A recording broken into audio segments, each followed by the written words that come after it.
tardes o muy buenos días o muy buenas noches. Esto depende de dónde nos acompañan los colegas y las colegas. Estamos con más una mesa del 11º Congreso del Instituto de Relaciones Internacionales de la Universidad Nacional de La Plata, Argentina. Y esta mesa nosotros vamos a discutir o vamos a charlar sobre el libro que nuestro grupo de trabajo de CLACSO, del Consejo Latinoamericano de Ciencias Sociales, China y el mapa del poder mundial, lanzó este año en una sociedad, una parcería, como decimos aquí en Brasil, entre el IRI de la Universidad Nacional de La Plata y CLACSO. Es un libro que es el primer libro de nuestro grupo de trabajo. Tiene 280 páginas, 9 capítulos y 2 prólogos. Uno de los prólogos es de nuestro colega Carlos Eduardo Martins, que aquí está, o Martins, como decimos en Brasil, Carlos Eduardo, y otro prólogo del profesor Yuan Zhongzhen, que es vicedirector del Instituto de Estudios Latinoamericanos de la Academia China de Ciencias Sociales, la CAS. La programación para esta mesa será la siguiente. Empezaremos con nuestra coordinadora, co-coordinadora de este grupo de trabajo, Lourdes Eguero Bello, del CIPE de Cuba, que va a hacer su ponencia sobre el libro en general y sobre su capítulo y el capítulo que escribió con Claudia, también del CIPE, Claudia Suárez. Después pasaremos la palabra a María Francesca Estallano para que también hable sobre su capítulo. Después hablo yo sobre un capítulo que escribí sobre las relaciones Brasil-China. Y finalmente, Carlos Eduardo Martins va a hacer el cierre de la mesa con su ponencia. Después de esto, vamos a pasar la palabra a la audiencia para que puedan hacer sus comentarios o preguntas. Entonces, gustaría de agradecer muchísimo la participación, la presencia aquí de todos, principalmente de Lourdes, de María Francesca y de Carlos. Y pasamos la palabra para Lourdes para que empiece su ponencia y sus palabras. Muchas gracias. Bueno, buenas tardes a todos y todas. Me gustaría agradecer al IRI por la gentileza que ha tenido de invitar a nuestro grupo a participar con una mesa en este congreso que goza de prestigio entre los cientistas sociales de la región. Además, me complace también estar con los colegas del grupo de trabajo. Aquí conmigo está Claudia Marín, que también es coautora del libro. Y bueno, haciendo algún comentario sobre el libro, creo que ha sido, como se dijo en el panel anterior, es el primer fruto de esta actividad colectiva que hemos tenido durante 3 años, en 3 años difíciles por la condición de la pandemia, que no nos permitió solo al final del año, digo, este año, a mediados de este año, conocernos algunos personalmente, pero así todo se ha desarrollado una dinámica de trabajo muy fluida, de debate, de intercambio en el grupo, que posibilitó la disposición de los miembros del grupo a compartir algunos de sus trabajos en este libro. Yo creo que el libro tiene la virtud de de agrupar a una cantidad de autores, como Wagner señalaba, 9 autores de Argentina, de Brasil, de Cuba, de diferentes instituciones, y además que abarca varias temáticas relativas a el tema que nos une en este grupo de trabajo.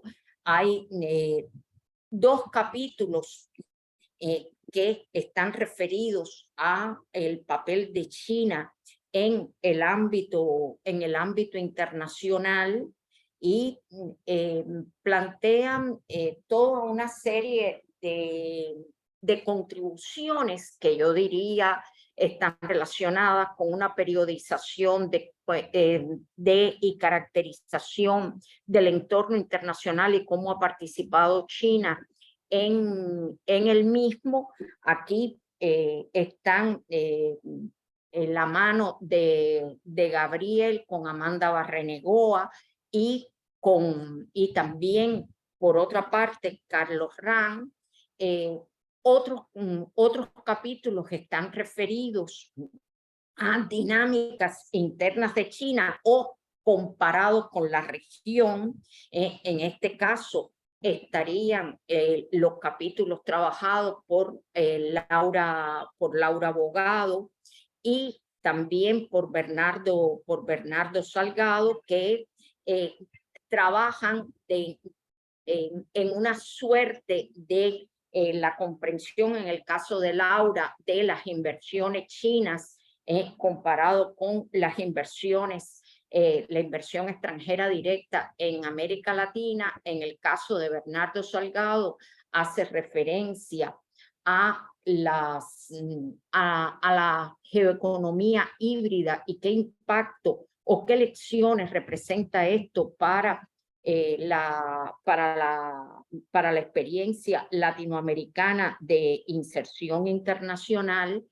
Está un capítulo de Javier Badel, que al igual que María Francesca con Sebastián Schulz, se proyectan más hacia lo que es la proyección internacional de China. En el caso de Javier, en un espacio concreto va a hacer una reflexión acompañada de un análisis teórico muy amplio, con una referencia también muy amplia a autores tanto de la región como autores chinos, sobre el poder blando de China y cómo la construcción de este poder blando, pero visto en un espacio concreto que es el Foro China-CELAC. En el caso de María Francesca, no me voy a extender en ese capítulo porque lógicamente ella lo va a exponer, en los otros no es que me haya extendido, pero bueno, habla también de la proyección internacional de China, de la cosmovisión china del mundo del futuro como una comunidad de futuro y destino compartido, que se viene planteando por parte de la dirección china, incluso antes de Xi Jinping, pero que ha tenido una materialización mayor y que ha sido ratificada en el reciente Congreso del Partido Comunista Chino. Tenemos también el capítulo de un colega cubano, Rubisley González y Tsunami, que hablan concretamente del proyecto chino, que es el proyecto geopolítico, podríamos decir, emblemático e insigne de China en estos momentos, de la iniciativa de la Ruta y la Franja, y ellos también lo van a analizar en un espacio concreto que es en el área del Gran Caribe y con foco en Cuba. El colega Warner Iglesias, que ha trabajado el tema de China, las relaciones de China y Brasil, con reflexiones críticas acerca de cómo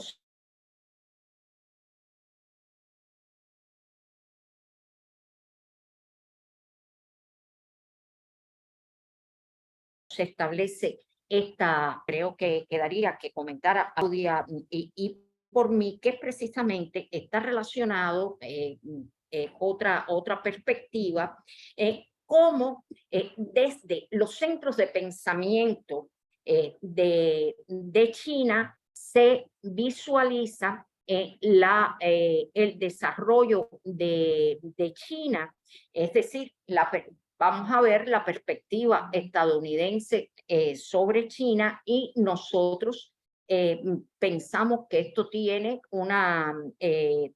importancia para futuros análisis y que sería muy pertinente darle seguimiento a este tipo de análisis. ¿Cuál fue la lógica que nosotros seguimos en este capítulo? Primero, vimos cuáles fueron las posiciones. Perdón, voy a hacer una aclaración de orden en este sentido. Nosotros, este capítulo ha estado enmarcado en el periodo de tiempo de la administración Trump y los primeros meses de la administración de Biden, que fue cuando concluimos el libro. De manera que nosotros nos planteamos primero ver cuáles habían sido las posiciones y declaraciones públicas de varios funcionarios de Estados Unidos, funcionarios de gobierno de Estados Unidos, ver qué relación existía o si existía o no alguna coherencia y cuáles eran los matices entre el planteamiento de los funcionarios de gobierno de Estados Unidos, que en este caso los que nosotros analizamos porque fue una saga de discursos muy bien enlazados de Robert O'Brien, que era el asesor de seguridad nacional y que se refirió a aspectos ideológicos, de Chris Wright, que era el director del FBI y precisamente se enfocó en los elementos del espionaje, de William Barr, que era el fiscal general de los Estados Unidos, y de Mike Pompeo, que como todos sabemos era secretario de Estado y había sido en el periodo previo exdirector de la Agencia Central de Inteligencia. Cada uno de estos funcionarios enfatizó en la dimensión más cercana a su área de responsabilidad gubernamental toda una serie de discursos. Pues nosotros lo que hicimos fue sacar cuáles eran las líneas principales de pensamiento que estaban presentes en esta narrativa, ver cuál era la narrativa que existía desde los centros de pensamiento. Para ello vimos el Instituto Hoover, Brookings Institution, Atlantic Council, el Council on Foreign Relations y Heritage. Fueron las instituciones que analizamos. Y para cerrar, vimos cómo de qué manera se tenían en cuenta en las propuestas de leyes, es decir, tanto en las leyes aprobadas como en las leyes propuestas o en las órdenes ejecutivas, estas recomendaciones que provenían de los centros de pensamiento. Y aunque estamos aquí hablando de centros de pensamiento,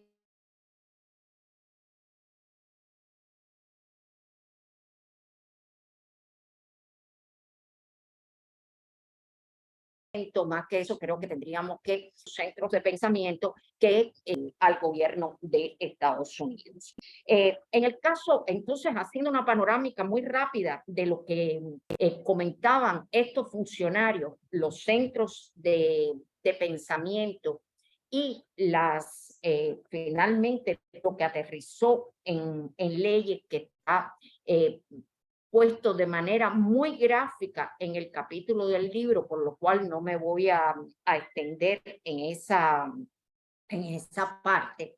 Bueno, en el caso de Wright, que como dije, había sido asesor de seguridad nacional, aconsejaba en general a desistir de trabajar con Huawei y evitar el uso de dispositivos de las empresas, tanto de Huawei como de ZTE, y además, atendiendo a su función gubernamental, alertaba sobre todo en lo erróneo de suponer que solo eran objeto de vigilancia por parte de China a través de estos dispositivos, el gobierno o las corporaciones, sino que también lo eran los ciudadanos, y que a través de esta vía se podía tener acceso a las operaciones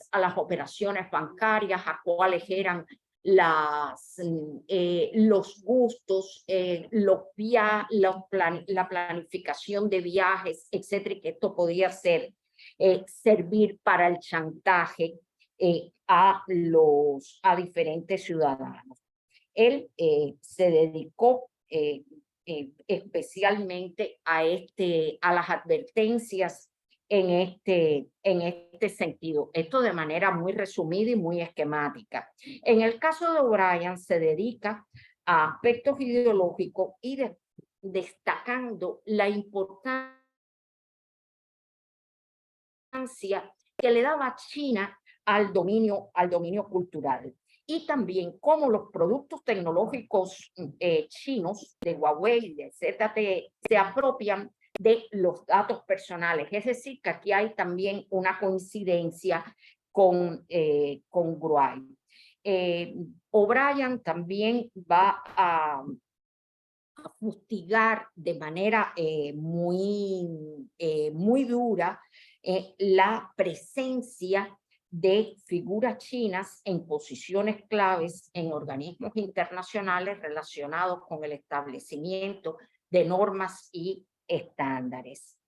Por su parte, Barr, el fiscal general, plantea que se debe dar una respuesta contundente a las acciones chinas para subvertir el orden internacional basado en reglas, tal como reza en el pensamiento hegemónico y dominante estadounidense hasta ese momento, cuyo propósito, de acuerdo con Barr, era superar a China como potencia dominante.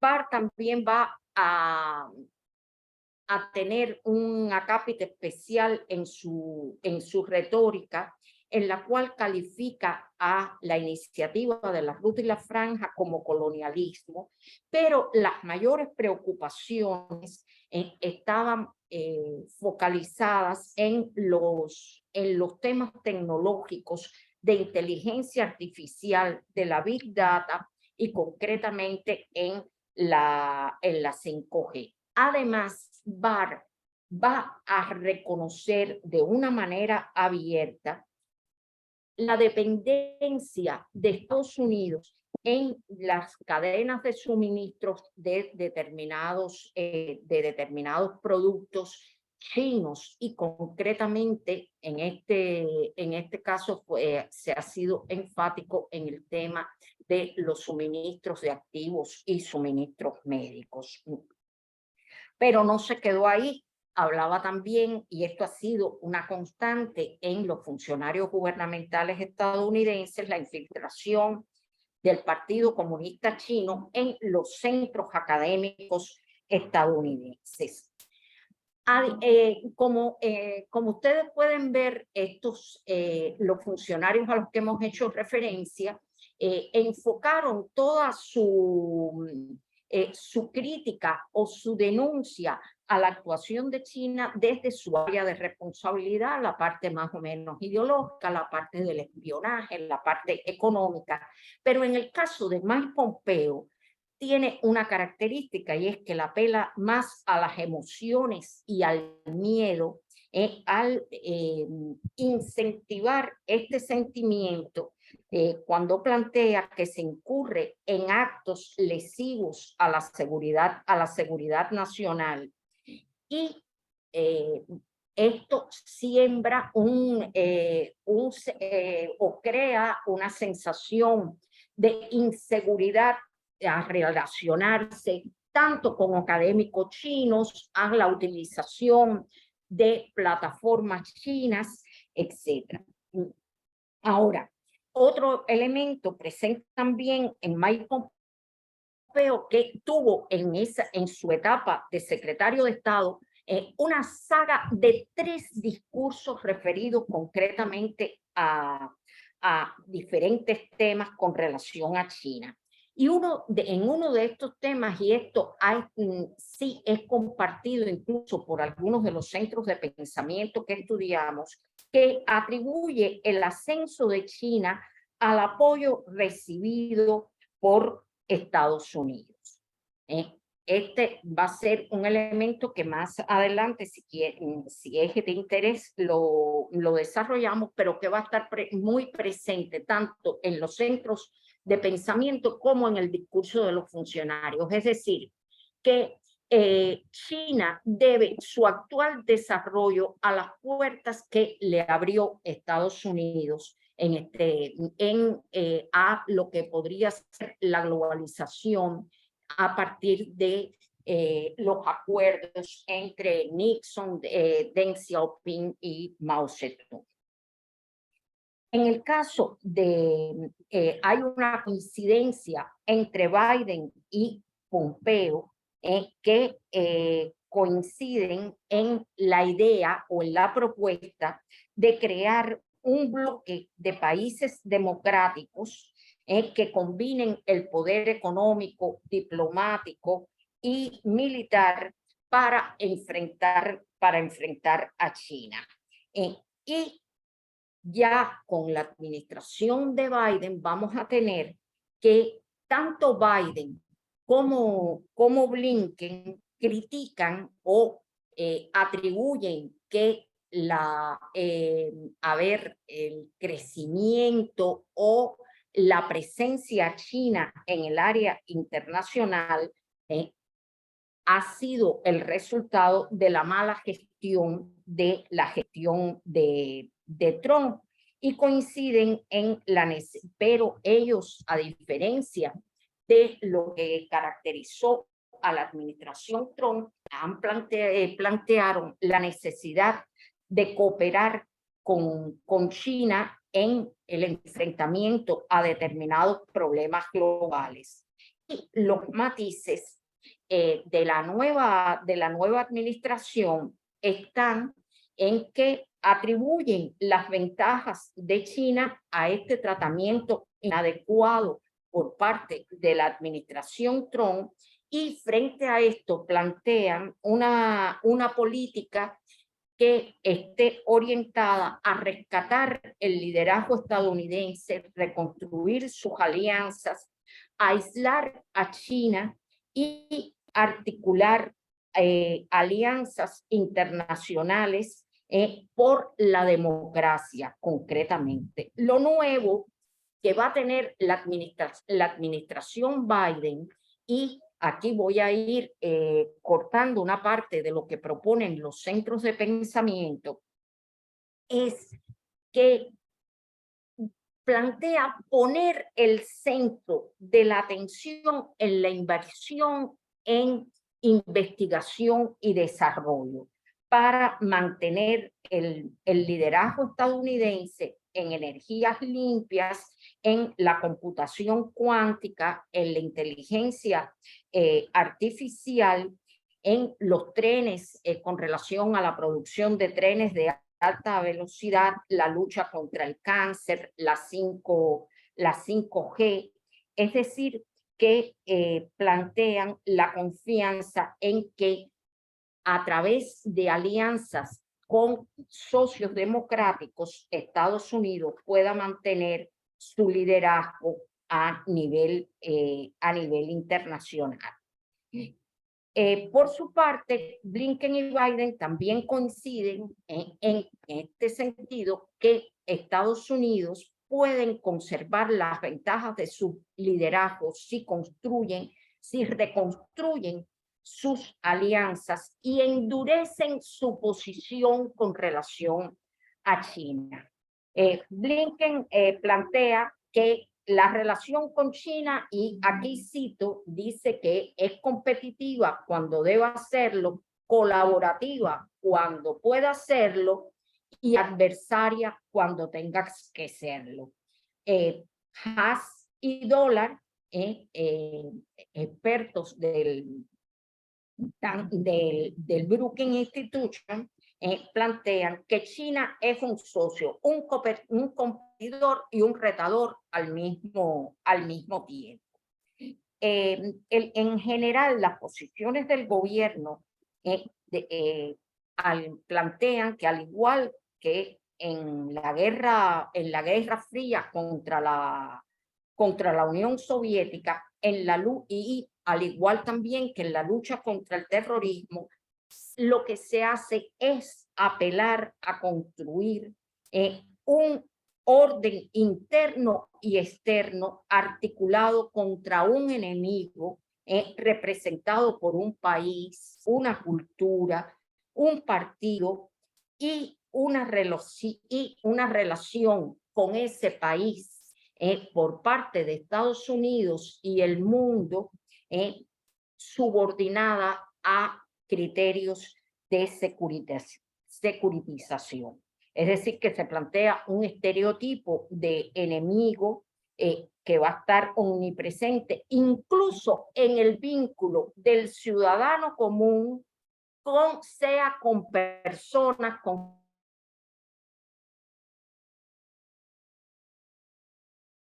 funcionarios de gobierno, con objeto de ese adversario.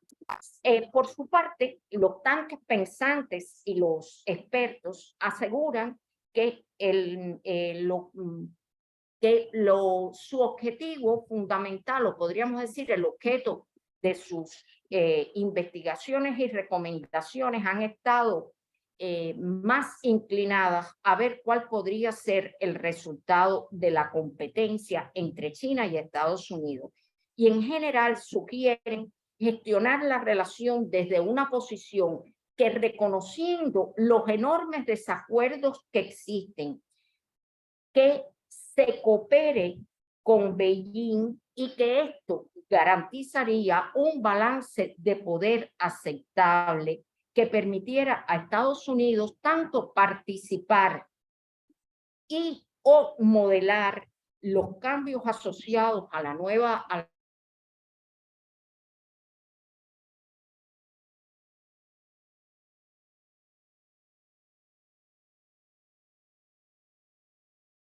geografía del poder, perdiendo en el peor de la cuestión, y aquí hago una aclaración o un comentario, y es que en este sentido nos llamó extraordinariamente la atención de que Heritage Foundation, el gran pragmatismo con lo cual planteó esta relación, reconociendo en una investigación que fue liderada por una persona que no hemos podido averiguar cuál es su nacionalidad, de apellido Chen, que plantea desde el conocimiento interno de China cuáles son las líneas rojas de China, cuáles son las características del sistema político chino y con sus bases históricas que no le permitirían, que no permiten o que no hacen no pertinente evaluar las posiciones de China, filtrarlas a través de un patrón occidental. En estas posiciones, en posiciones más radicales, más cáusticas, están las del Instituto Hoover, que plantea acciones para influir sobre que China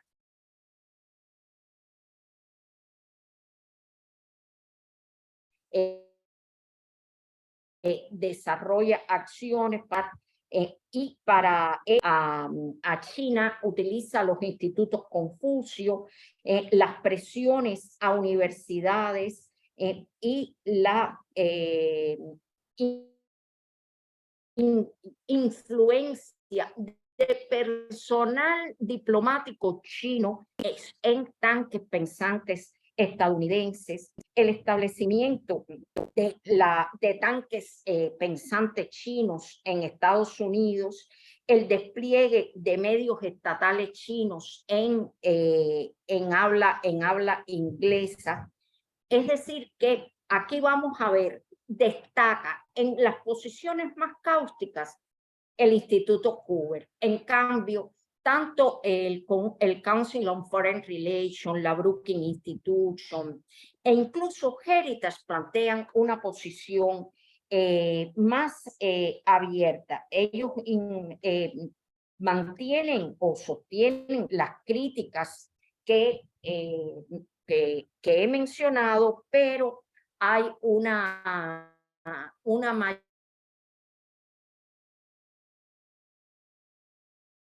mayor, yo diría, un mayor pragmatismo, o plantean que no se trata tanto de contener a China, sino de desarrollar políticas domésticas que permitan competir y recuperar los espacios que han sido ocupados por China.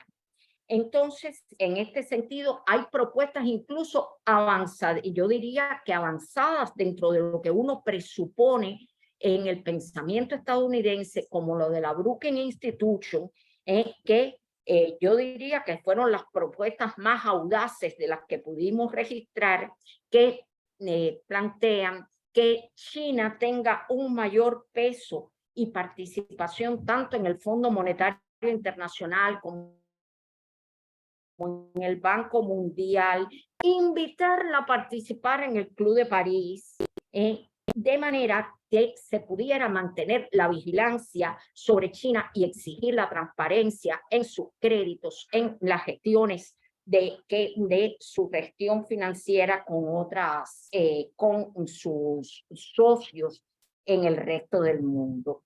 Aquí nosotros vamos a encontrar, y con esto voy a terminar, que tanto en las leyes propuestas como en las órdenes ejecutivas, uno puede apreciar cómo se recogen estas recomendaciones de los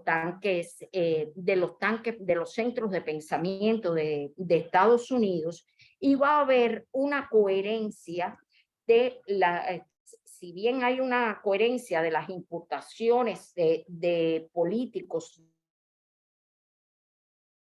de la administración Trump y la radicalidad de las medidas de enfrentamiento en la competencia tecnológica, Biden va a ir más a tono con las recomendaciones que hacen la Brookings y el Council on Foreign Relations, poniendo el énfasis en el desarrollo de capacidades tecnológicas domésticas, la calificación del personal y otras medidas.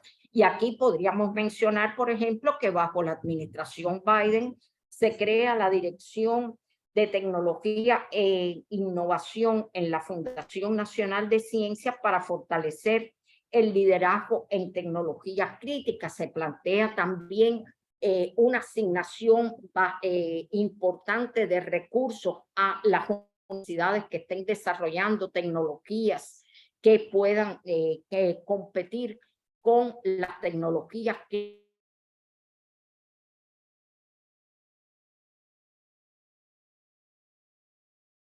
críticas de China, si bien en el foco de esas leyes que con las cuales hay un compromiso bipartidista, dicho sea de paso, por ejemplo, para controlar, limitar e incluso suspender la posibilidad de que China pueda tener el acceso a componentes tecnológicos que son la base de la producción de las computadoras cuánticas y de los aparatos de telecomunicaciones y para las aplicaciones de inteligencia artificial que son producidos en Corea, en países de Europa o en los propios Estados Unidos, que serían los semiconductores, sobre todo, con lo cual China ha dado una respuesta, pero ciertamente los semiconductores propios para los chips de alta gama no se producen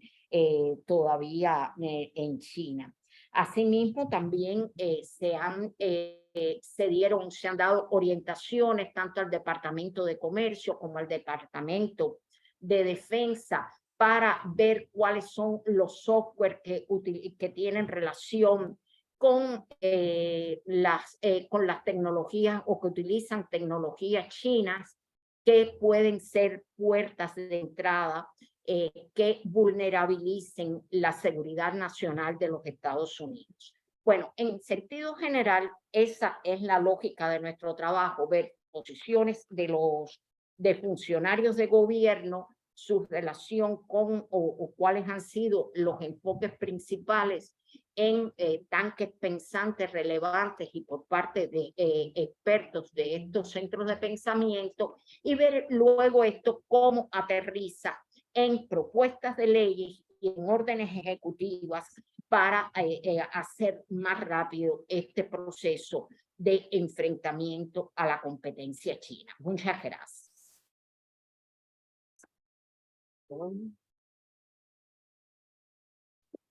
Perdón, muchas gracias Lourdes por tu ponencia. Entonces pasamos rápidamente la palabra para que Francesca Staiano pueda hablar sobre su contribución a esta obra. Francesca, Sí, muy muchísimas bienvenida. gracias. Sí, sí. Gracias. Acá estoy. Aprovecho para mostrar algunas slides, ¿no? El tema que hemos elegido con Sebastián Schulz es un tema que venimos estudiando hace años y de hecho mañana, bueno, aprovecho para decir para quienes estén interesados en esa temática que el concepto fundamental de la política exterior china de la comunidad de destino compartido para la humanidad, que vamos a tener dos paneles enteramente dedicados a este concepto. Entonces se entiende que es algo muy relevante y sobre todo muy actual. Si pensamos que también en el último Congreso del Partido Comunista Chino, eso que se acaba de celebrar en Beijing desde el 16 hasta el 25 de octubre, bueno, mucha parte del informe del presidente Xi Jinping se ha dedicado justamente a ese concepto. Así que obviamente esa obra, yo quiero decir, ¿no? Dos palabras más sobre ese libro y sobre en particular, ¿cómo puedo decir? El espíritu que ha caracterizado ese libro, en el sentido que siempre aprendemos algo en el grupo de trabajo de Claxo sobre China y el mapa del poder mundial, y sobre todo la inspiración viene de colegas, 40 integrantes somos, de toda América Latina. Entonces eso es siempre una escuela de aprendizaje constante, por lo menos para mí, en estos últimos 3 años. Así que realmente tomo la ocasión también para agradecerles no solo digamos, a los integrantes, sino también a los co-coordinadores, Lourdes, Gabriel Merino y Wagner Iglesias. Entonces ahora sí voy un poco digamos, al artículo que hemos escrito con Sebastián Schulz sobre ese concepto, ¿no? Y hemos intentado un poco de construirlo, reconstruirlos, y justamente hablando de este mutuo intercambio de conocimiento, hemos empezado también analizando el contexto actual, ¿no? Ahora, bueno, bien, tenemos, digamos, novedades importantes como la guerra en Ucrania y, digamos, un poco este choque tan fuerte, tan polarizado entre Occidente y Oriente, ¿no? Esta demonización de Oriente, y también con la visita de Pelosi a Taiwán, que también se ha caracterizado por una, digamos, podemos decir, ¿no? Provocación muy fuerte en un contexto tan complicado, que se caracteriza, como dice nuestro querido colega Gabriel Merino, por una situación constante de guerra híbrida mundial y fragmentada, ¿no? Entonces, como una hibridación que ya estaba antes de la guerra en Ucrania y que se manifiesta en una multidimensionalidad de las formas implementadas, involucrando todas las tecnologías modernas también. Entonces, sobre todo la comunicación, la energía, la economía, además de los métodos tradicionales de guerra hard. Entonces, ¿cómo se presenta ese concepto de comunidad de destino compartido en una época tan difícil, tan fragmentada?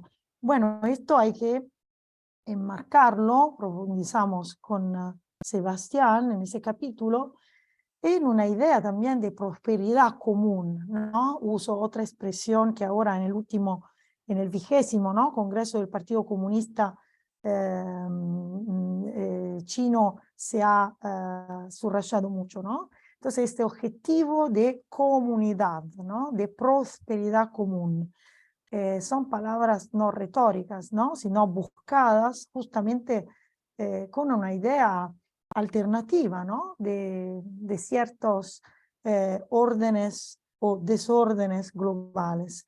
Entonces, es cierto que China prospecta una, podemos decir, capacidad única, ¿no? Una experiencia única, no simplemente, como ya se dice hace muchos años en la sinología, porque es un estado civilización, sino también porque interiorizó y podemos decir, ¿no? Ha personalizado una experiencia única, ¿no? Realmente con características chinas, tenemos que decir. Algunas formas de esta dimensión puramente china, sin caer en un orientalismo, obviamente, son los conceptos de economía socialista de mercado, de nueva normalidad, de economía dual, de economía de proyectamiento, también para citar a otro integrante de nuestro grupo de trabajo sobre China, el mapa del modelo mundial, que es Elias Chabur, que acaba de ganar, digamos, internacionalmente, ¿no? Como mejor obra extranjera en China, ¿no? Con ese libro, en donde explica muy bien la economía de China, cómo tiene que considerarse, ¿sí? También la idea de generar un Estado de derechos socialistas con peculiaridades chinas, entonces desafiando también la tradicional idea de rule of law. Y también la idea de generar una globalización China-oriented, entonces con valores propios, pero también comunes. Y sobre todo la materialización más internacional, que es la iniciativa de la Franja de la Ruta, ¿no? Todo esto converge hacia una única expresión que hemos llamado, ¿no? Expresión paraguas, ¿no? Que esta justamente debe generar una comunidad de destino compartido para la humanidad. En el texto vamos explicando palabra por palabra, ¿no? Comunidad en chino, destino o futuro, compartido, que significa, y humanidad, sentido de la humanidad, según la filosofía política china. Entonces, un poco vamos haciendo como un análisis puntual, por eso hablamos de cierta deconstrucción de la expresión, dándole un sentido propiamente chino, ¿sí?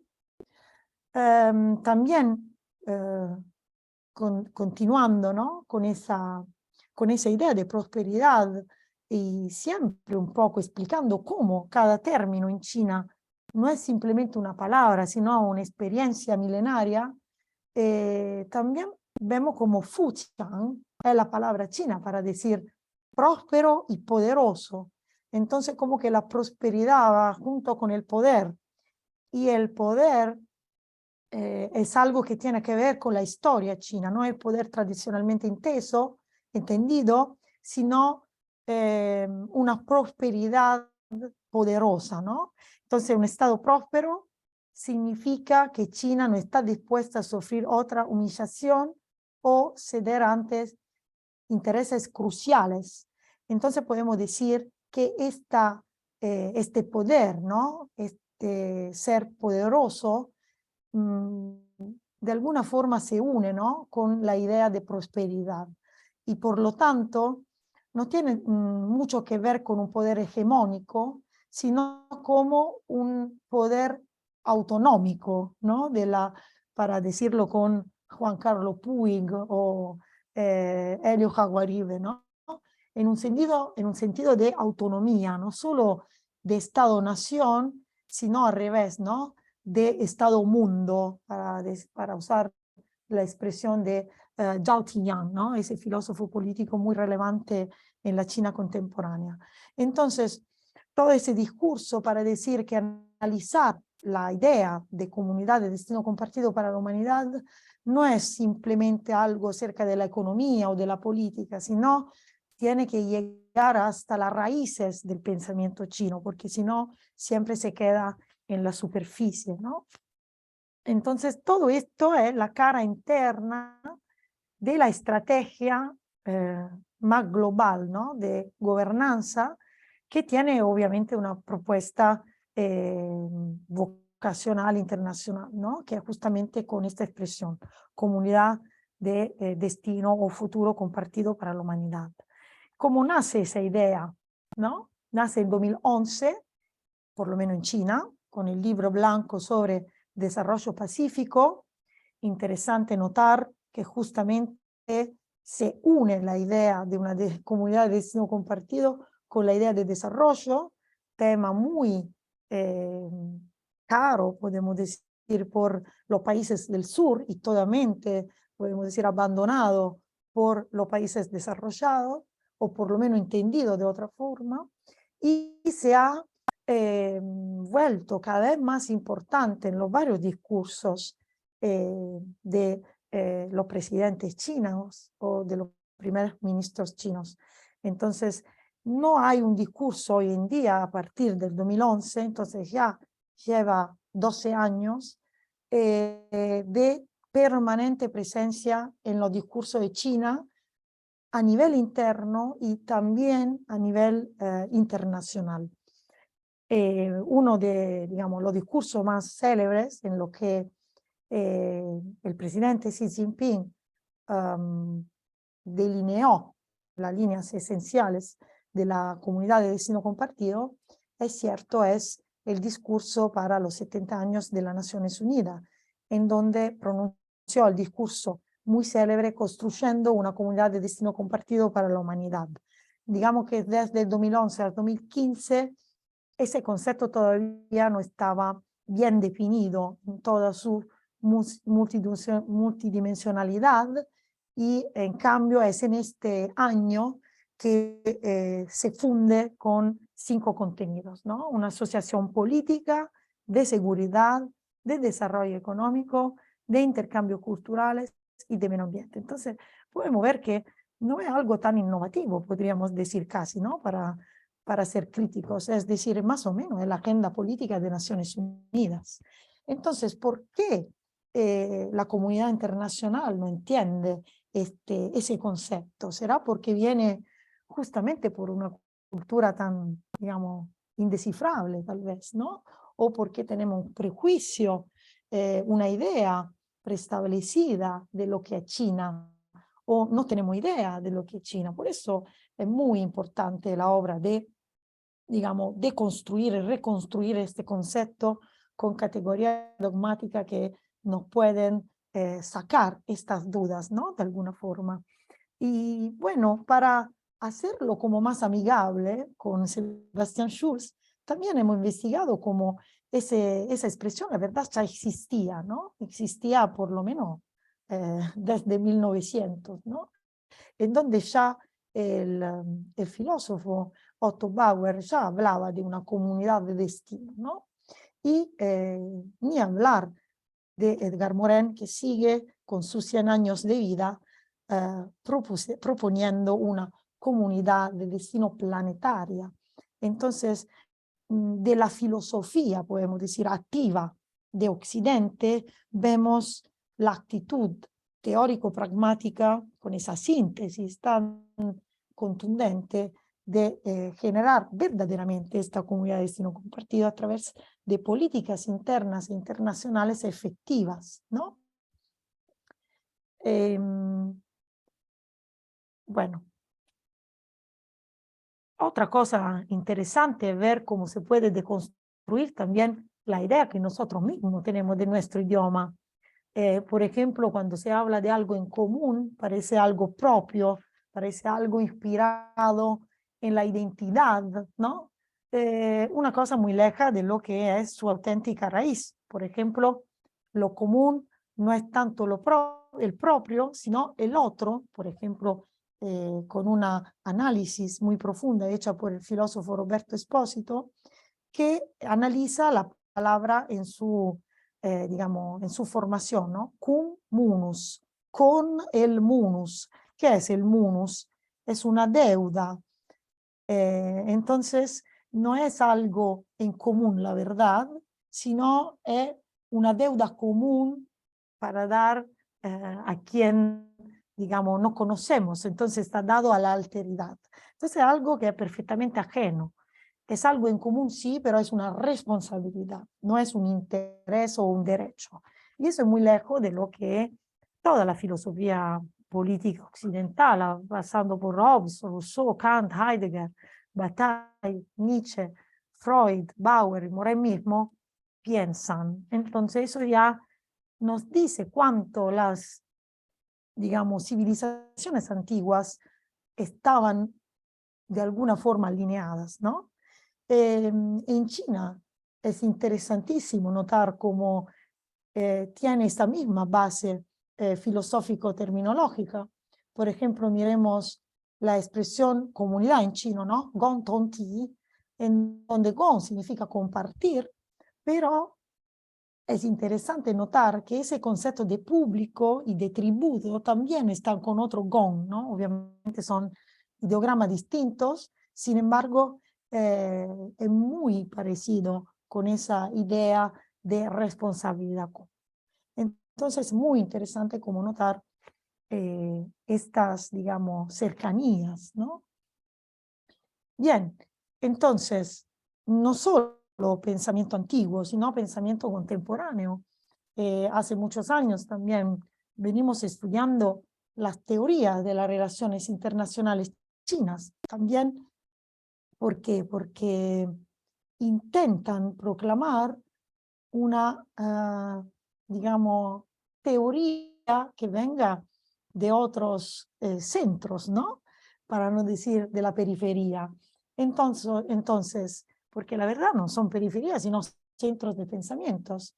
Entonces, también le podemos dar un contenido más actual a ese concepto, pensando que reúne las tres escuelas más importantes de relaciones internacionales, que son la teoría de la relacionalidad de Qin, la teoría de la autoridad humana de Yang Shuitong, el realismo chino, como ya he llamado, y la teoría de la simbiosis, esto que comparte el lema, ¿no? El ideograma Gong, ¿no?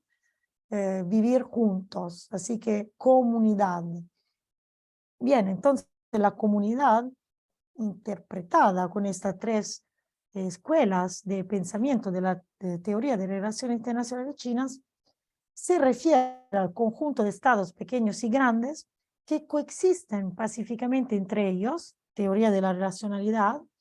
También esa frase es muy interesante porque es igual al white paper de China, de la política exterior de China hacia América Latina de 2008 y de 2016, así que muy relevante también ver cómo ese pensamiento teórico académico también converge con el pensamiento, digamos, de los think tanks y del gobierno, a través de valores comunes inspirados por los países líderes en cuanto responsables del orden internacional. Es el concepto de autoridad humana y también de esta vocación de deuda, ¿no? De munus, respetándose y ayudándose mutuamente, el concepto de la escuela de Shanghai de la simbiosis. Entonces, la comunidad, como vemos, tiene el mismo sentido del pensamiento antiguo. No es simplemente un derecho, sino una responsabilidad. Y bien, esto también tiene efectos, podemos decir, legales, efectos vinculantes, efectos obligatorios, efectos jurídicos. Entonces, todo lo que surge de esta comunidad de destino compartido ha generado una internacionalización de la comunidad de destino compartido y también una internación, podemos decir, ¿no? Una parte interna, una interiorización de estos conceptos. Entonces, para llegar un poco hacia el final, que ya el tiempo es tirando, la comunidad de destino compartido también tiene no simplemente una idea de relaciones internacionales, sino también una idea de generar una prosperidad común y generar un Estado de Derecho integral. Entonces, generar esta simbiosis, podemos decir, entre el Estado de Derecho nacional y el Estado de Derecho internacional. Y esto es muy evidente y muy, digamos, estudiado, por ejemplo, por el profesor Zhao Tingyang, que actualiza muy bien el concepto de ciencia, porque aquí podemos ver que China siempre tuvo un sentido del mundo y no un sentido del Estado. Así que esto sí es muy distinto con el concepto griego de polis. Por tanto, en China se ha dado la estructura estatal a varios sistemas y se ha generado un Estado como si fuera un mundo. Por eso es fácil, entre comillas ahora, para China pensar en esa vocación de comunidad global. Bueno, solo teoría, poca praxis, no, mucha praxis obviamente, ¿no? Todas esas dimensiones internas, regionales, internacionales, globales, son demostradas día después día por una serie de, digamos, elementos innovativos en las relaciones internacionales. Y a nivel interno, por ejemplo, la evolución del Estado de Derecho, a nivel regional, el Regional Comprehensive Economic Partnership, y también China and Central Asia, también la cumbre 17+1 en el este de Europa, y a nivel más global, obviamente, el BRICS. Ahora BRICSA y BRI, la Belt and Road Initiative. Entonces, ¿qué genera entonces la comunidad de destino compartido para la humanidad? Un sistema alternativo y evolutivo de las relaciones internacionales, que intenta reemplazar el sistema internacional hegemónico tradicional, superando ciertas lógicas civilizadoras imperialistas occidentales que se remontan a un antiguo código genético cultural, podemos agregar en declinación, ¿no? En declino total. Entonces, representa la idea de un Estado-mundo con una responsabilidad común que se tiene que realizar a través de la construcción de un derecho integral y simbiótico y que asegura una prosperidad común, construyendo un nuevo tipo de relaciones internacionales e involucrando las voces de un sur que hasta ahora no han sido escuchadas. Entonces, esto es un poco el sentido del artículo que hemos escrito con Sebastián Schulz y espero que se haya entendido, aunque es un tema complejo, como pueden entender. Les agradezco la atención. Cualquier cosa, estoy acá.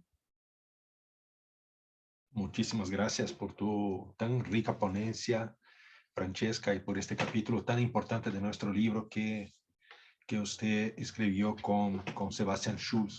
Estamos ya con más de 1 hora de actividad, tenemos un techo de 1 hora y 45 minutos, entonces yo voy a hacer mi ponencia, pero voy a intentar, tratar de ser muy rápido y después pasar la palabra a Carlos Eduardo, que también va a hacer su propia ponencia, ¿sí?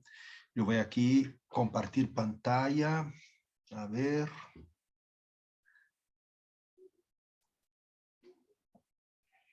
¿Dónde está?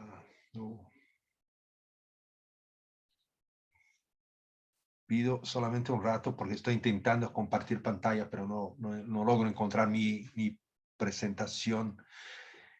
Pregunto a Carlos. Carlos, ¿tú gustarías de hacer tu ponencia ahora y yo hago la última, no?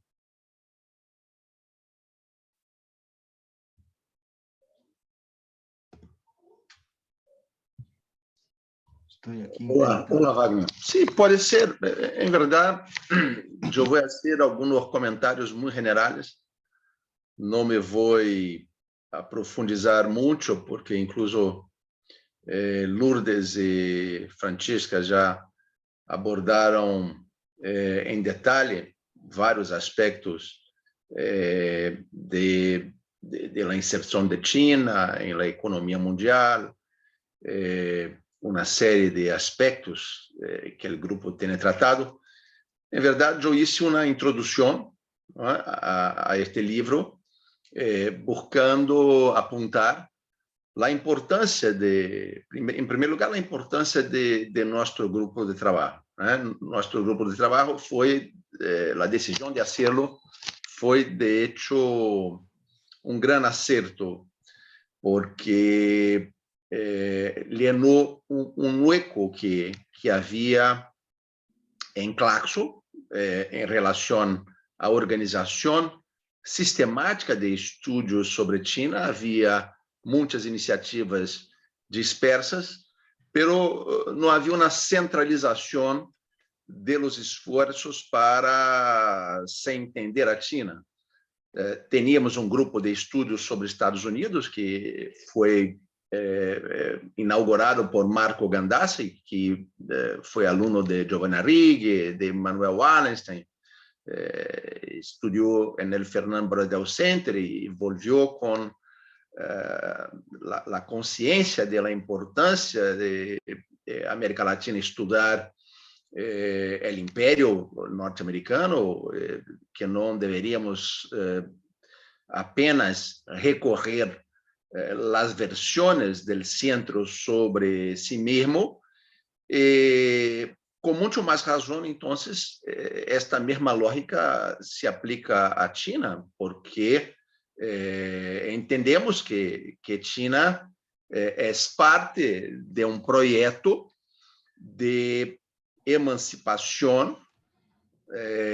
Há esta potencialidade que China pueda ser parte de um projeto de emancipação da humanidade, das cadenas do imperialismo ocidental, das cadenas da civilização capitalista. Entendemos que China pode ser, a história vai apontando realmente nesta direção, que China pode ser dos pilares da construção geopolítica del sur global, ¿no?, como un eje de transformación del sistema mundial. Entonces, este grupo nuestro se aproxima de China con esta perspectiva, ¿no?, con la perspectiva de integrar a América Latina en esta mirada emancipatória, né? Entender que a integração latino-americana é fundamental e devemos desenvolvê-la, pero a integração latino-americana incluso deve se reforçar com determinadas alianças internacionais. Então, este grupo realmente tem aberto um campo de interpretação sobre os conflitos geopolíticos internacionais, que é muito clave, lo quanto nos interessa, por exemplo, entender as disputas geopolíticas e militares que se passam em Eurásia, por exemplo, a ação de Estados Unidos para tentar cercar China desde o sul, através de la criação de la AUKUS, desde Extremo Oriente, com o estabelecimento de bases militares em Japão, em Filipinas, em Coreia do Sul, com a militarização do mar do sul da China, e também desde o norte com a expansão ao leste de OTAN, ¿no? E agora com incluso a inclusão em la doutrina estratégica de ONU do novo conceito de segurança estratégica de ONU, de OTAN, que China é uma ameaça à civilização ocidental, que a pretensão de China avançar no domínio de la frontera tecnológica é visto por el Ocidente como uma ameaça, e aí vem toda a cantilena liberal, que China não é confiável, porque é uma autocracia, e uma autocracia não pode aceder a níveis avançados de desenvolvimento tecnológico. Então, há toda uma tentativa de cercar e impedir a China desde várias partes, pero claro que a OTAN tem um problema muito sério para se expandir al este, que é o problema de lo que hacer com Rússia, porque se incorpora a Rússia em la OTAN, Estados Unidos perde a simetria militar que tem em seu favor, porque Rússia é o país que tem o maior número de ojivas nucleares no mundo. Então, uma inclusão horizontal de Rússia dentro da OTAN arrisca criar uma libertação de Europa da subjugação de Estados Unidos, arrisca não somente criar uma liberação de Europa, mas justamente o que Estados Unidos busca impedir, uma aproximação de Europa com China, avançando realmente em la produção geoeconômica de Eurásia, que é tudo o que Estados Unidos quer impedir. Então, como não tem como incorporar a Rússia, a única alternativa é fustigar a Rússia, é ameaçar a Rússia, é transformá-la em um inimigo político brutal, e isso só é possível com a guerra, e é isso que estamos assistindo através da Ucrânia.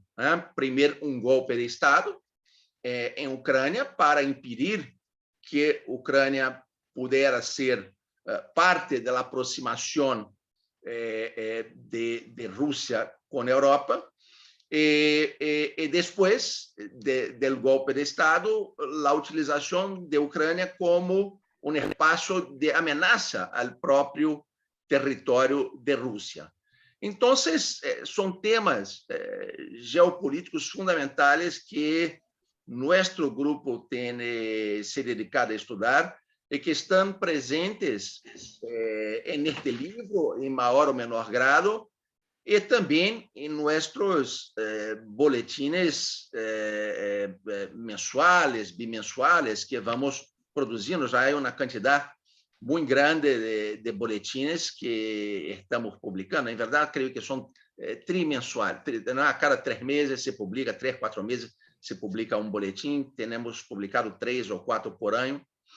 E o tema da geopolítica tem tudo que ver com os outros, porque também Estados Unidos não aceita uma América Latina soberana com autonomia para determinar que relações quer profundizar. Não aceita uma América Latina que profundize suas relações comerciais, financeiras, políticas, diplomáticas e militares com China e com Rússia. E por isso também toda a incursão, o restabelecimento de los projetos de golpes de Estado na América Latina que interromperam a ola progressista que se desenvolveu em los primeiros 15 anos deste siglo. O golpe de Ucrânia foi mais ou menos simultâneo ao golpe de Brasil,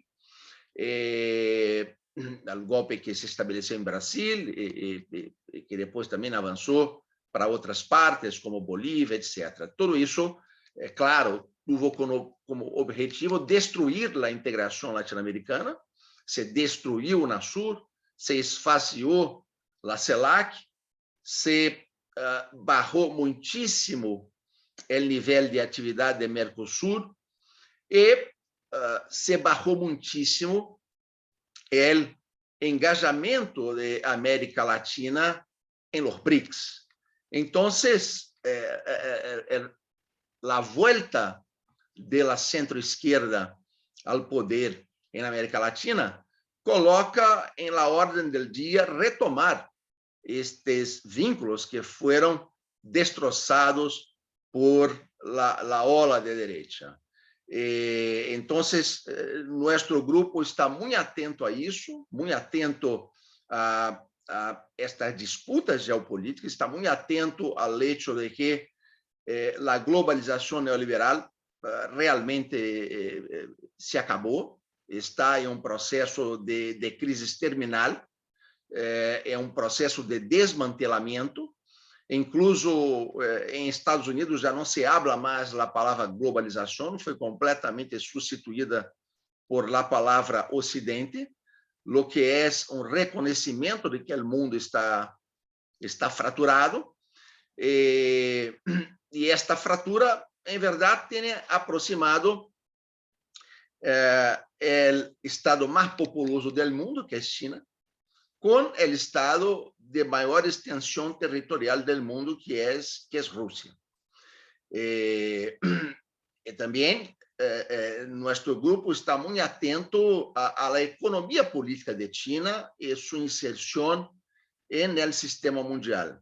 Estamos muito conscientes de que este declínio, este agotamento da globalização neoliberal é também o agotamento de um padrão de desenvolvimento, que é muito possível que estejamos entrando em um período de baixo crescimento da economia mundial, que alguns chamam de recessão. Se pode mencionar este período que estamos entrando como uma fase B de um Kondratiev que se inicia, um Kondratiev de baixo crescimento, recessão, onde a empresa privada vai perder força frente à empresa estatal e frente à intervenção do Estado ampliando seus gastos públicos. E temos também muita claridade que a China tem muitas vantagens em relação à Europa e Estados Unidos neste período, porque China tem sua economia basada em uma atividade muito importante das empresas estatais, tem sua economia basada em um Estado que tem uma capacidade de impulsar o setor real da economia, que é muito grande, e China tem uma quantidade de reservas mundiais que é absolutamente extraordinária e, portanto, uma capacidade de articular projetos de desenvolvimento compartidos no mundo que é muito alta, diferentemente, por exemplo, de Estados Unidos e de Europa, que são regiões profundamente endeudadas, regiões que têm se tornado submissas ao protagonismo do capital financeiro, países que têm se desindustrializado, que têm baixado muitíssimo seus níveis de inversão, que têm gerado altos níveis de desemprego, altos níveis de desigualdades, que estão bajo uma crise política de sua democracia que é muito alta, muito grande, e que se expressa no ressurgimento do fascismo como uma força internacional, uma força que tenta desesperadamente frenar a decadência do protagonismo ocidental no mundo. Então, de hecho, eu creio que este é um grupo muito promissor, um grupo muito criativo, um grupo que está se dedicando a estudar os temas claves do mundo contemporâneo. Este livro é uma primeira etapa de um plano de estudos que está se profundizando e se enriquecendo muitíssimo. Essas são as palavras que eu gostaria de deixar a nosso público para estimulá-lo a ler nossas produções, a ler nosso livro, a ler nossos boletines e acompanhar-nos também em las redes sociais e em los eventos que temos promovido e desarrollado. Muchas gracias. Muchas gracias, Carlos, por este análisis tan amplia y tan rica que tú acabas de brindarnos. Y de hecho, nuestro grupo es bastante productivo. Estamos en un periodo de de renovación, con más gente que va a llegar, que va a aportar sus conocimientos, sus distintos puntos de vista. Y yo aquí conseguí, estaba peleándome con la tecnología, pero finalmente conseguí acceder a mi presentación. Voy a hacer una presentación porque estamos a las 18:20, horario Buenos Aires, horario São Paulo. Entonces tenemos 25 minutos para cerrar la actividad. Voy a hacer una presentación muy rápida. Tengo de verdad que 38 diapositivas. Esto no va a ser posible. Entonces yo voy rápidamente a señalar que voy a tratar de las relaciones históricas, pero muy contemporáneas entre la más grande economía de América Latina y el Caribe, que es Brasil, y China. Y traer algunos puntos que yo entiendo como problemáticos de esta relación y que creo que son puntos que atravesan las relaciones de cada país de nuestra región con el gigante asiático. Yo gustaría de saber si ustedes pueden ver ahí la primera diapositiva. ¿Se puede ver? Sí. Yo pido disculpas a ustedes porque esta versión está en inglés, porque ya presenté en una ocasión para algunos colegas de la CAS, a donde creo que Gabriel también estaba, o Lourdes, no me acuerdo, y la versión en español yo borré por un error, un equívoco mío, y no tuve tiempo de hacer una nueva versión en español. Sin embargo, voy a intentar aquí hablar muy rápidamente sobre estos temas.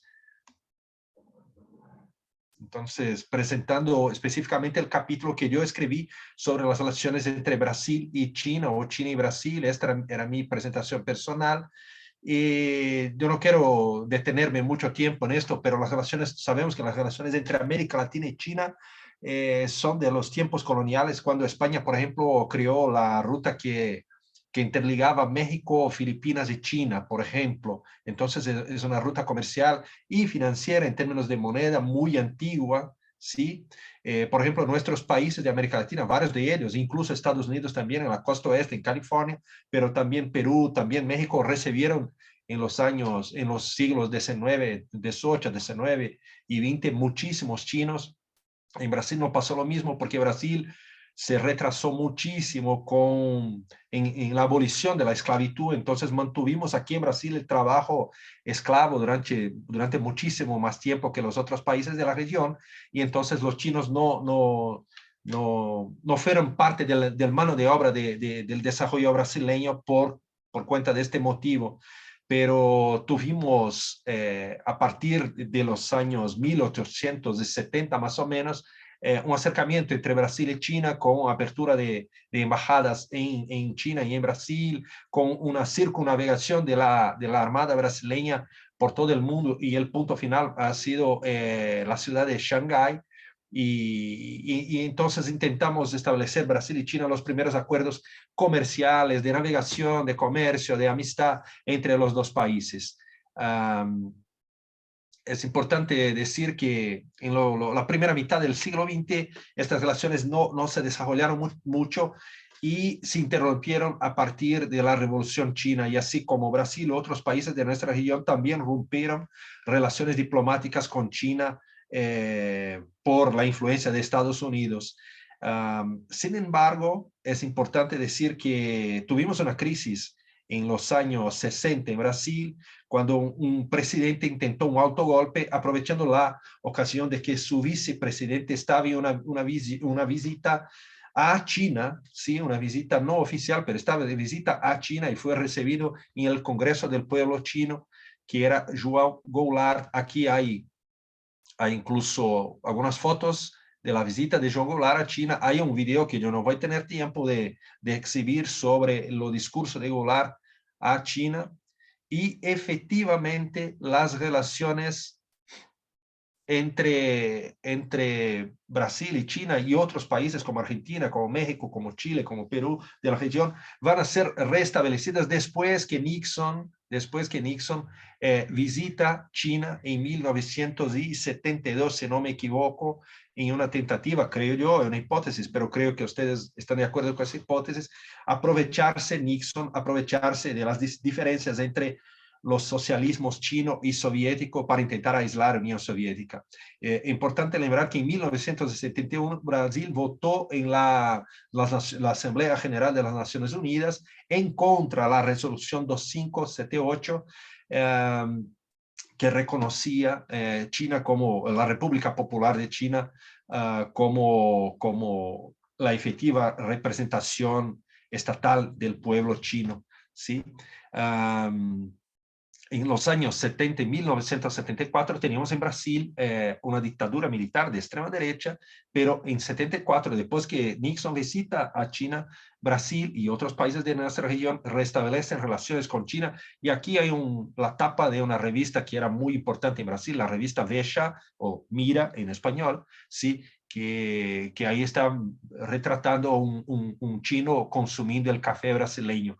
En agosto de 1974, Brasil restablece relaciones con la República Popular de China, la República Popular China, y el café sería el principal producto de exportación al país asiático.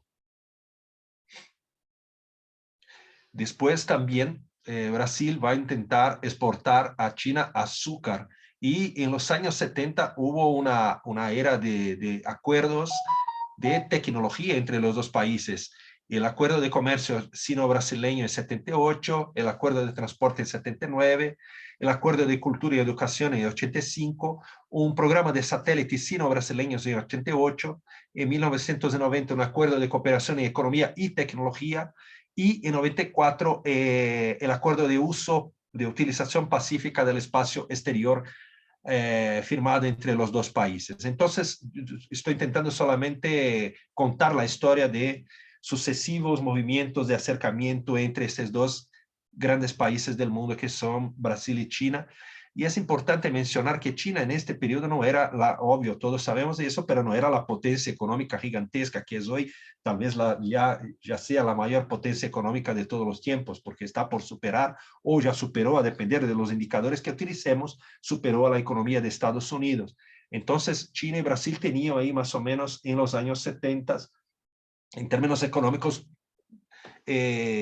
dimensiones más o menos similares, y los años 70, 80 y 90 también, y los intereses de acercamiento eran un interés mutuo, ¿sí? Porque intentaban construir un camino alternativo a lo que vendría a ser la globalización bajo como podríamos decir, la unipolaridad estadounidense. Entonces, en los años 90 es importante decir que Brasil y China se abren cada vez más a la economía mundial.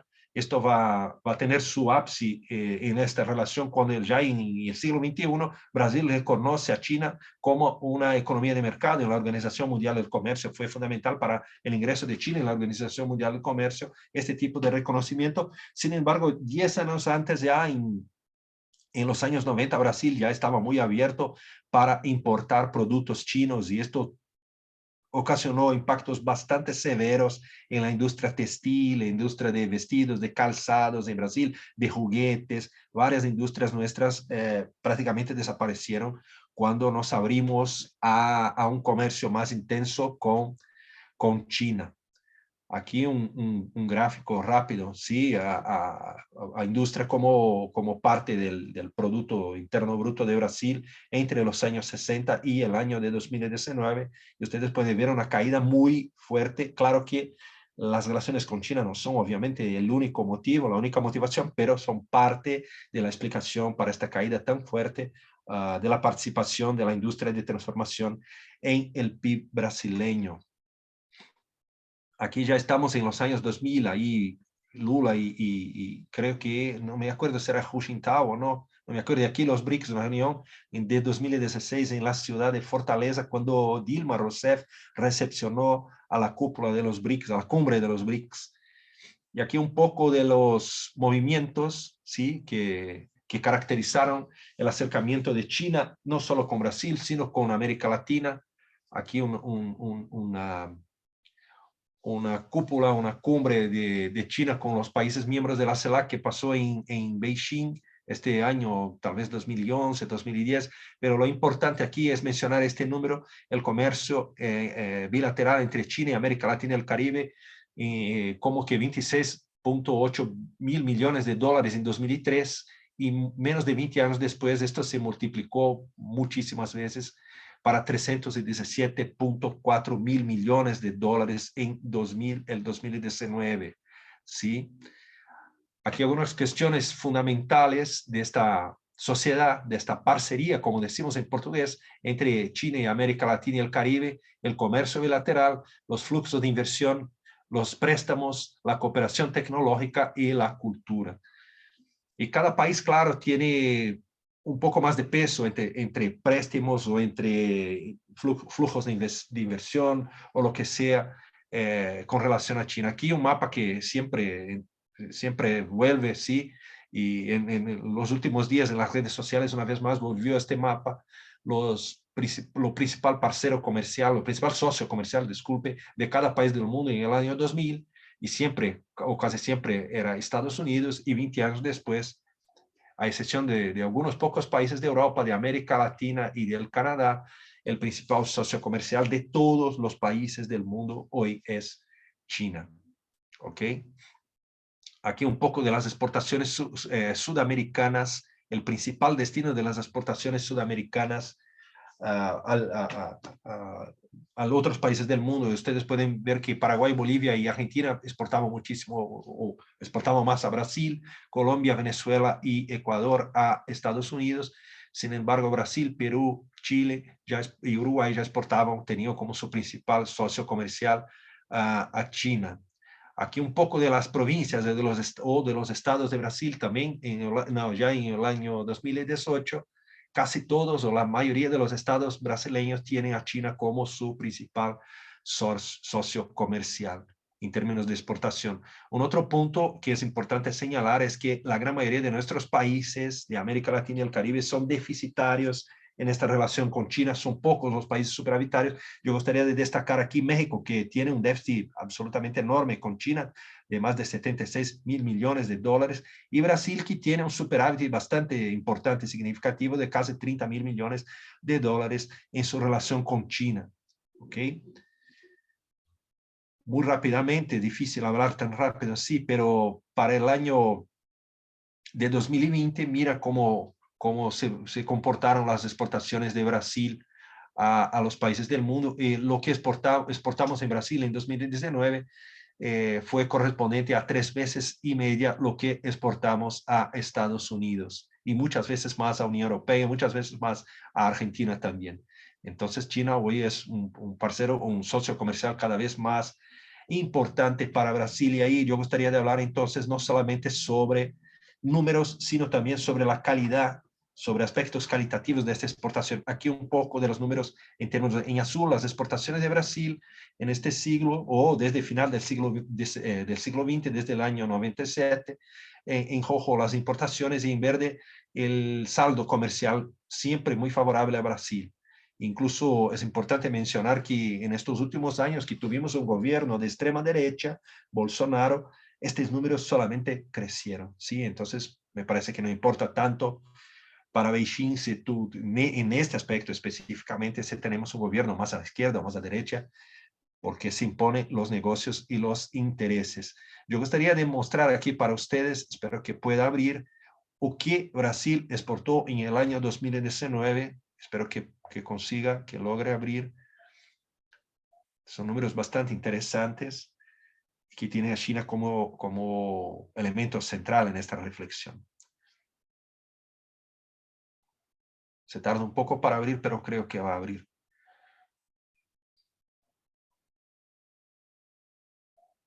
Aquí China, ustedes pueden ver aquí China como 31%, el principal socio comercial de Brasil, después Estados Unidos, después Argentina, y después Holanda, que es el puerto de Rotterdam y la entrada a la Unión Europea. Entonces, la presencia de China en las exportaciones brasileñas es cada vez más fundamental para nuestro país, ¿okay? Y para Asia en general, pero para China, regresamos a la primera diapositiva.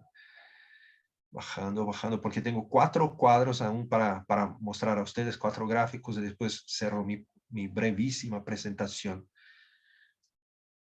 Aquí, ¿de quién Brasil importa? ¿De quién Brasil importó en el año 2019 o 2020 mejor?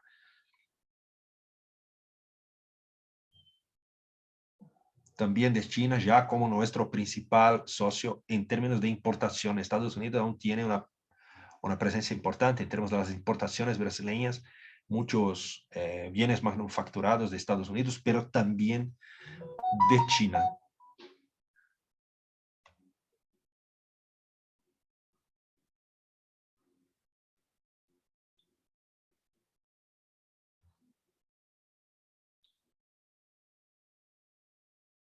Aquí, o que Brasil exportó para el mundo en términos de productos.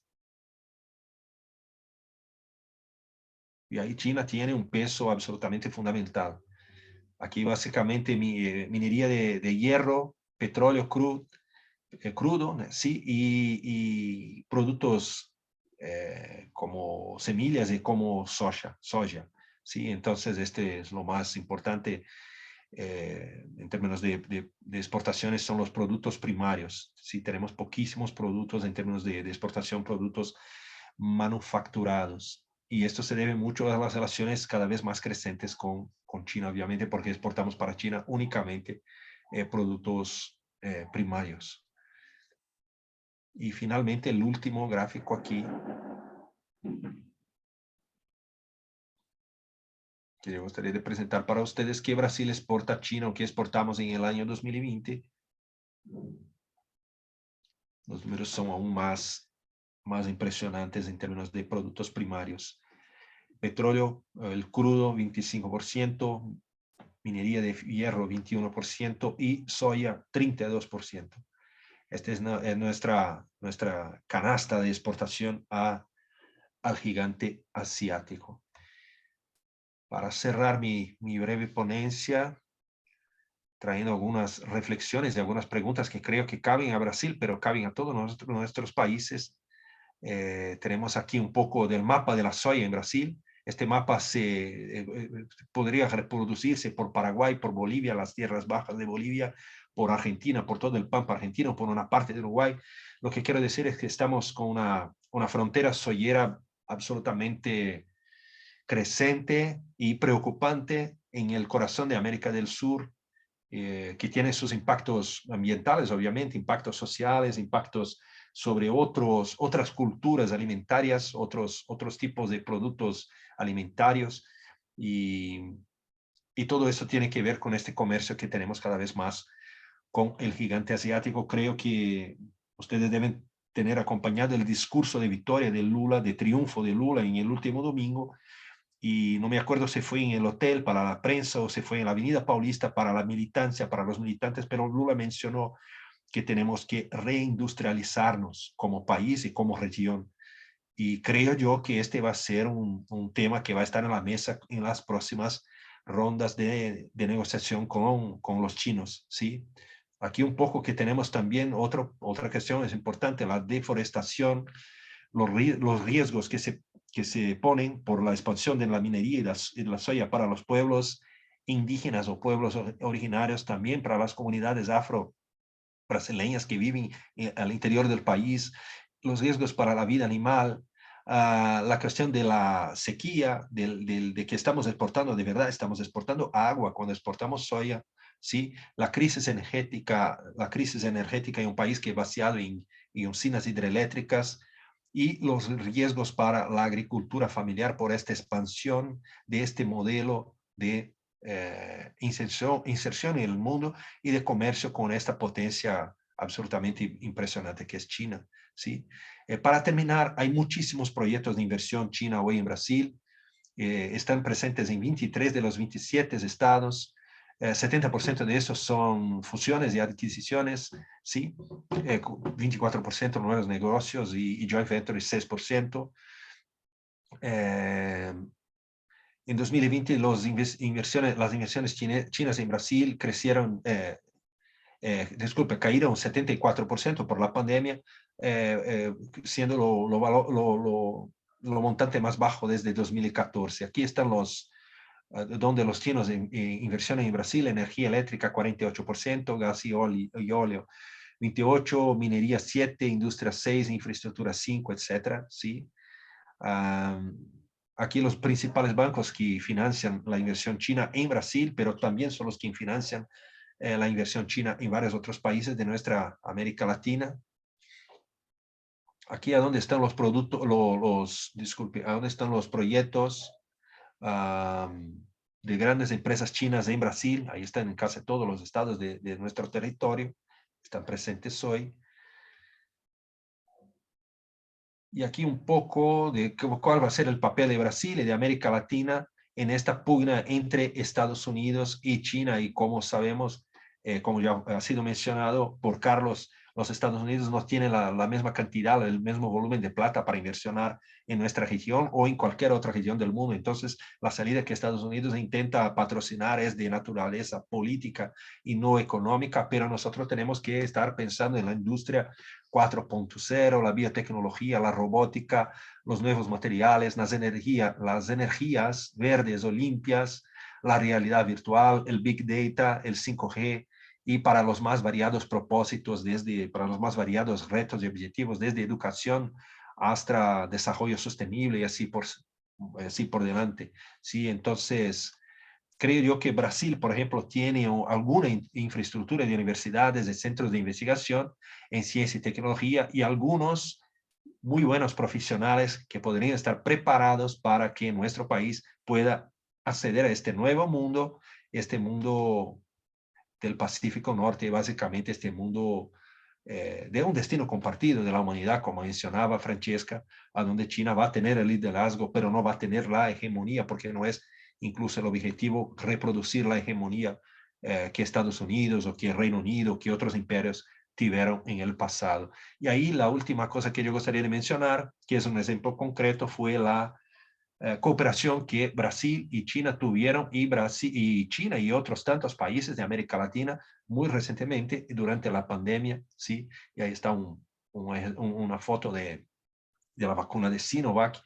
Que no fuera la ayuda y la cooperación de los chinos, muy probablemente nuestro país tería alcanzado una cifra mucho peor, mucho más terrible de muertos lo que alcanzó. No sé si todos ustedes saben, pero tuvimos casi 700,000 muertos en Brasil, y esto pasó porque nuestro gobierno de Jair Bolsonaro se retrasó muchísimo a establecer acuerdos para comprar las vacunas de los laboratorios que ofrecían, y el gobernador de la provincia de San Pablo, donde yo vivo, entonces buscó este acuerdo con Sinovac, y el gobierno chino muy prontamente se prontificó a colaborar con nuestro gobierno de la provincia de San Pablo y después con otros gobiernos, tanto de Brasil, y nosotros tuvimos la llegada de las vacunas chinas y pudimos salvar millones de vidas. Disculpen, yo gustaría de hablar muchísimo más, no tuve tiempo, ya estamos bastante retrasados en la programación de esta mesa, pero gustaría de agradecer a ustedes por la atención a esta charla muy breve y muy poco profesional de mi parte. Sin embargo, creo que como pregunta final, estoy aquí hablando del país que tiene las mejores condiciones en nuestra América Latina y el Caribe para negociar con China, que tiene un superávit histórico en la balanza comercial con China, y que al mismo tiempo tiene condiciones muy difíciles de salir de esta posición de primario exportador y importador de mercancías manufacturadas chinas. Entonces, creo que los problemas y los dilemas de Brasil son problemas y dilemas para todos los otros países de la región, y nosotros como un grupo que nos dedicamos a pensar tanto China cuanto las relaciones de China con esta semiperiferia o esta periferia del mundo, que es el extremo occidente, que es la América Latina y el Caribe. Esta es la pregunta que se impone a nosotros y a nuestras reflexiones para los próximos años, creo yo, que es cómo construir una otra relación con China que no reproduzca las antiguas y tradicionales relaciones de dependencia que tuvimos con Estados Unidos, con Europa, con Inglaterra, con Portugal, con España o lo que sea.